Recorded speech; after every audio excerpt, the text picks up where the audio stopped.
నమస్కారం అన్న, బాగున్నారా? నమస్కారం బాగున్నాం. ఓకే. కేంద్రంలో బీజేపీ పాలన ఎలా ఉందండి? కేంద్రంలో బీజేపీ పాలన గత 10 సంవత్సరాల నుండి చాలా అద్భుతంగా ఉంది.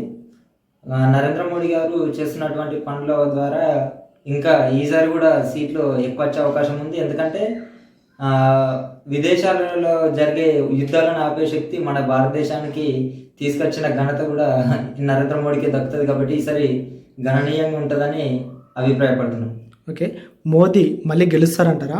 తప్పకుండా అదే చెప్తున్నాము. ఇప్పటి వరకు 303 సీట్లతో గెలిచిన నరేంద్ర మోడీ ఈసారి 400 సీట్లకు పైగా వస్తాయంటే దానికి ప్రపంచ దేశాలు కూడా ఆచరణీయంగా చూస్తున్నాయి. ఎందుకంటే చాలా మంచి నాయకుడు ఎవరున్నారని మనం గూగుల్లో సెర్చ్ చేసినా కానీ నరేంద్ర మోడీ గారి గురించే వస్తుంది.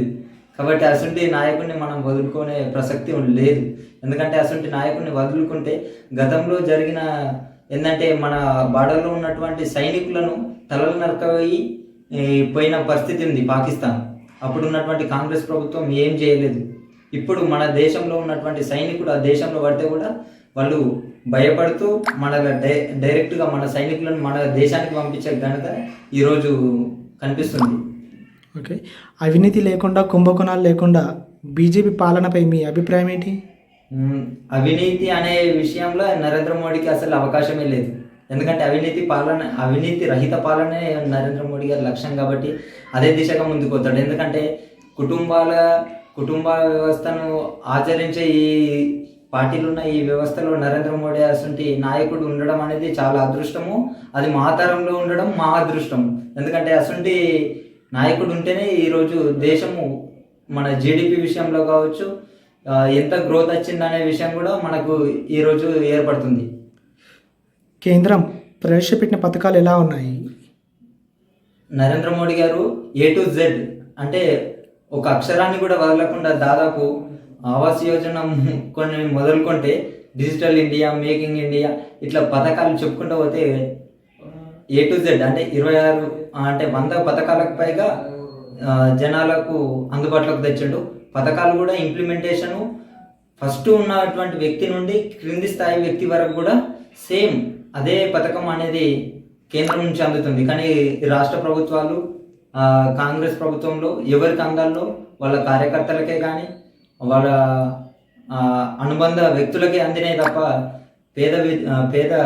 పేద ప్రజలకు అందిన ప్రసక్తి గతంలో లేదు.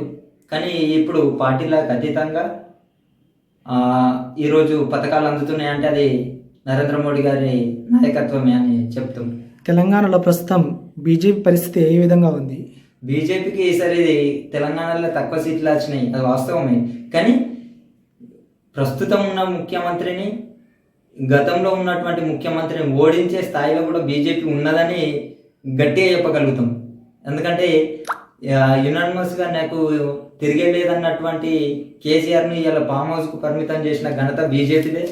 ఇప్పుడు ఉన్నటువంటి నేను గెలిచిన అనే అహం ఉన్నటువంటి రేవంత్ రెడ్డిని కూడా ఓడగొట్టిన పార్టీ కూడా బీజేపీ. కాబట్టి కామారెడ్డిలో అయితే ఇంకా గణనీయంగా ఉంటుంది. ఇప్పటి వరకు ఇంత గణనీయంగా జనంలో ఉంటూ జనం కోసమే తాపెత్రపడే నాయకుడు ఇప్పటి వరకు లేడు.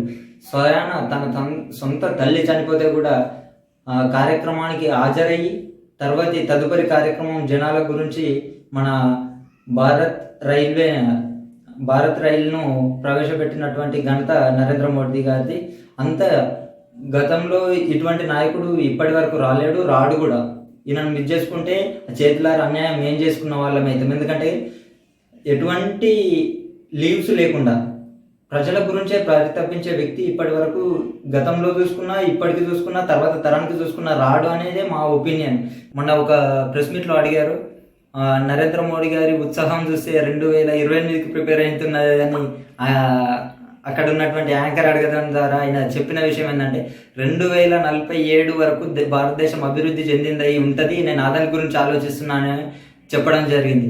అంటే దేశాన్ని ఏ విధంగా ముందుకు తీసుకోవాలా, ఒక 10 సంవత్సరాల తర్వాత ఎట్లుండాలి, 20 సంవత్సరాల తర్వాత ఎట్లుండాలనే ఒక ముందు చూపున్నటువంటి నాయకుడు. కాబట్టి ఈసారి గణనీయంగా 400 సీట్లకు పైగా వస్తాయని ఆశిస్తున్నాము. వస్తాయి కూడా.